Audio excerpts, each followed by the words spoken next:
तो hello engineers, उम्मीद करते हैं आप बहुत अच्छे होंगे। मैं आर के मिश्रा इंजीनियर्स अड्डा पे स्वागत करता हूँ। दोस्तों, आप लोगों की तरफ से एक बहुत ज़्यादा कंसर्निंग पॉइंट होता है एसएससी जेईई में नॉन टेक, राइट?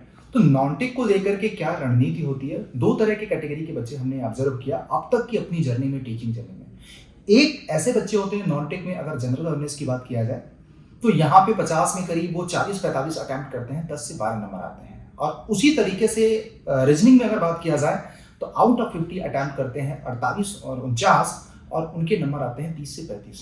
और कुछ ऐसे भी बच्चे होते हैं कि करंट अफेयर्स में या पूरा नॉन टेक अगर मैं बात करूं, जीए में 30 ही क्वेश्चंस अटेम्प्ट करते हैं, उनके नंबर आते हैं 25-26 या 28 आते हैं। उसी तरह से रीजनिंग में बहुत सारे बच्चे आपका अटेम्प्ट करते हैं 40 ही, उनके नंबर आते हैं 38। तो आइए मैं जानते हैं, यहाँ पे हम आप लोगों से मिलवाएंगे दो हमारे ऐसे सीपीडब्ल्यूडी टॉपर्स हैं एसएससी से 2023 के, जो कि मुझे लग रहा है कि इनकी प्रिपरेशन स्ट्रेटजी आप लोगों को बहुत ज़्यादा हेल्प करेगी। सबसे पहले मैं शुरुआत करूंगा हर्ष से। हर्ष, स्वागत है आपका इस नॉन टेक एपिसोड में। तो बेसिकली हर्ष, आप अपने बारे में बताइए कि नॉन टेक में लेकर के आपकी रैंक कितनी रही हर्ष? सर मेरी 8th रैंक है। अच्छा, एसएससी से सीपीडब्ल्यू 2023 में। जी सर। तो मैं आपसे पीछे ऐसी बात कर रहा था, तो नॉन टेक को लेकर के आपकी अपनी क्या रणनीति रही? बच्चों को जरा मैसेज दीजिएगा। जी सर।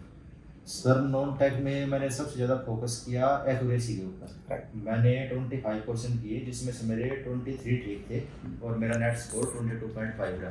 राइट। और मैंने जीएस पढ़ने के लिए टेक्निकल सब्जेक्ट, करंट अफेयर और पॉलिटी के ऊपर ज़्यादा फोकस किया, ना कि सब कुछ पढ़ने की बजाय इन सब्जेक्ट पे मैंने ज़्यादा फोकस किया, ताकि जो मैं पढ़ूँ वो उसमें मैं एक्यूरेसी के साथ स्कोर कर सकूँ।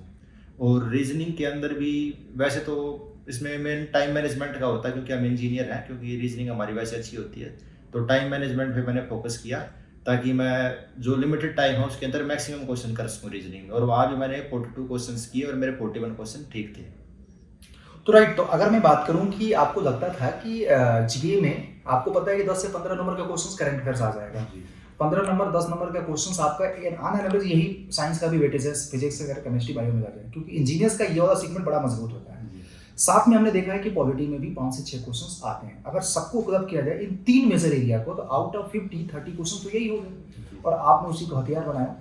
तो मेरा भी आप लोगों को सजेशन है कि अगर आप जिस तरह से हर इस टेक्टिक से जीए वाले सेगमेंट में अच्छा नंबर स्कोर सकते हैं, तो आप भी स्कोर कर सकते हैं। नो डाउट ये सबके लिए कॉमन सलाह नहीं है, बट जिनके पास टाइम कम है, आप ये टेक्निक अपना करके अच्छी स्कोर ला सकते हैं, और आपकी स्पीड, एक्यूरेसी सब कुछ बचेगा। और बाकी हर्ष, उनके लिए आपका क्या मैसेज होगा जो बहुत सारे क्वेश्चंस अटेम्प्ट करते हैं एसएससी जेईई में, अगर जेईई में बात किया जाए? अगर आपको बिल्कुल क्वेश्चन का एक्यूरेट आंसर नहीं पता तो बहुत ज़्यादा अटैम्प्ट करने से बचना चाहिए, क्योंकि उससे नेगेटिव ज़्यादा होते हैं। मैक्सिमम चांस में 99% आपके नेगेटिव ही होंगे और आपके सिलेक्शन के चांस कम होते जाएंगे। इसलिए केवल जिसका आंसर आपको 99% तक पता है उसी को अटैम्प्ट करिए, रिस्क बिल्कुल मत लीजिए। तो रीजनिंग को लेकर के आपको क्या लगता है कि आपने सिर्फ प्रैक्टिस ही किया था?